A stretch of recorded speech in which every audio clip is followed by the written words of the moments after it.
അസ്സലാമലൈക്കും. എൻ്റെ വീഡിയോയിലേക്ക് എല്ലാവർക്കും സ്വാഗതം.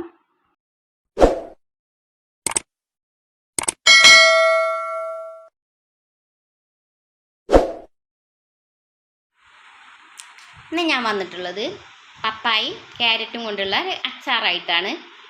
അതിന് വേണ്ടിയിട്ട് ഞാൻ ഒരു 2 വലിയ പപ്പായ എടുത്തിട്ടുണ്ട്. അതേപോലെ തന്നെ കുറച്ച് ക്യാരറ്റും കഷ്ണാക്കി വെച്ചിട്ടുണ്ട്. ഞാൻ സ്റ്റീലിൻ്റെ പാത്രം അടുപ്പത്ത് വെച്ചിട്ടുണ്ട്. അതിലേക്ക് ഞാൻ വെളിച്ചെണ്ണയാണ് ഒഴിച്ചു കൊടുക്കുന്നത്. നല്ലെണ്ണ ഉണ്ടെങ്കിൽ നല്ലെണ്ണ ഒഴിച്ചു കൊടുത്താൽ മതി. അത്യാവശ്യത്തിനൊക്കെ വെളിച്ചെണ്ണ കൂടുതൽ അച്ചാറുണ്ടാവുകൊണ്ട് ഒഴിച്ചു കൊടുത്തിട്ടുണ്ട് വെളിച്ചെണ്ണ. ഇതിലേക്ക് ഞാനൊരു 1.5 ടീസ്പൂണ് ഉലുവ ഇട്ട് കൊടുക്കുക. 2-3 ടീസ്പൂണ് കടുക് ഇട്ട് കൊടുക്കുക. ഞാൻ 3 ടീസ്പൂൺ കടുക് ഇവിടെ ഇട്ട് കൊടുത്തിട്ടുണ്ട്. നല്ലോണം പൊട്ടി കഴിഞ്ഞതിന് ശേഷം കറിവേപ്പില ഇട്ട് കൊടുത്തു. പിന്നെ ഇഞ്ചി, വെളുത്തുള്ളി, പച്ചമുളക് ചതച്ചതും ഇട്ട് കൊടുത്തിട്ടുണ്ട്. നല്ലോണം അതിൻ്റെ പച്ചച്ചവ മാറുന്ന വരെ ഒന്ന് ഇളക്കി കൊടുക്കുക.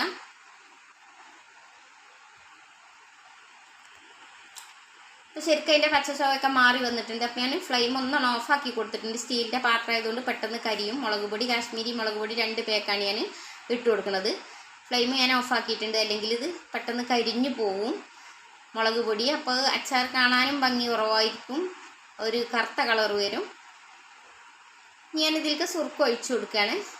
ഒരു 2-1.5 കുപ്പി സുർക്ക ഞാൻ ഒഴിച്ചു കൊടുക്കുന്നുണ്ട്. ആവശ്യത്തിനനുസരിച്ച് ഒഴിച്ചു കൊടുക്കാം. ഒന്ന് തിളച്ചതിന് ശേഷം നമുക്ക് ബാക്കിയുള്ള ചേരുവകളൊക്കെ ചേർത്തി കൊടുക്കാം. ഉപ്പ് വേണം, 2 ടീസ്പൂൺ പഞ്ചസാര വേണം. അതേപോലെ തന്നെ ഞാൻ ഉപ്പാണ് ഇട്ട് കൊടുക്കുന്നത്. ഉപ്പ് 4-5 ടീസ്പൂൺ ഇട്ട് കൊടുത്തിട്ടുണ്ട്. വേണമെന്നുണ്ടെങ്കിൽ പിന്നെ ഇട്ട് കൊടുക്കാം. ഇനി ഞാൻ ഇട്ട് കൊടുക്കുന്നത് ഇനി കറിക്കായാണ്.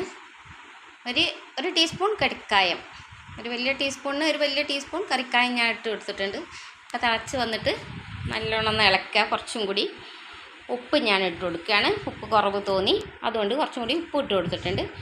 ഇനി ഒരു 2 ടീസ്പൂൺ പഞ്ചസാര, അത് ഞാൻ ഇട്ട് കൊടുത്തിട്ടുണ്ട്.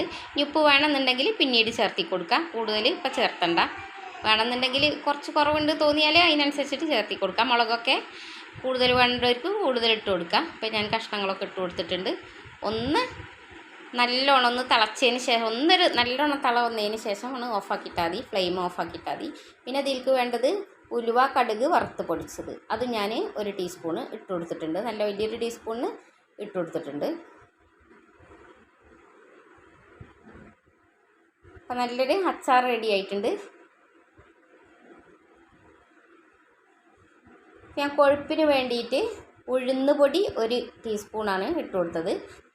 ഒരു കൊഴുപ്പ് കിട്ടാൻ വേണ്ടിയിട്ട്, കൂടുതൽ മുളക് പൊടി ചേർത്താത്താണ്, അതുകൊണ്ട് ഒരു കൊഴുപ്പ് കിട്ടാൻ വേണ്ടി ഉഴുന്ന് പൊടിച്ചത് 1 ടീസ്പൂൺ, നല്ലൊരു ടീസ്പൂണും ചേർത്തി കൊടുത്തിട്ടുണ്ട്. അപ്പം നല്ലൊരു അടിപൊളി അച്ചാർ ഇവിടെ റെഡി ആയിട്ടുണ്ട്. അപ്പോൾ വീഡിയോ അവസാനിപ്പിക്കുകയാണ്. വീഡിയോ എല്ലാവർക്കും ഇഷ്ടമാവുകയാണ് സബ്സ്ക്രൈബ് ചെയ്യാനും സപ്പോർട്ട് ചെയ്യാനും മറക്കരുത്. മറ്റൊരു വീഡിയോ ആയിട്ട് വീണ്ടും കാണാം ഇൻഷാ അല്ലാഹ്.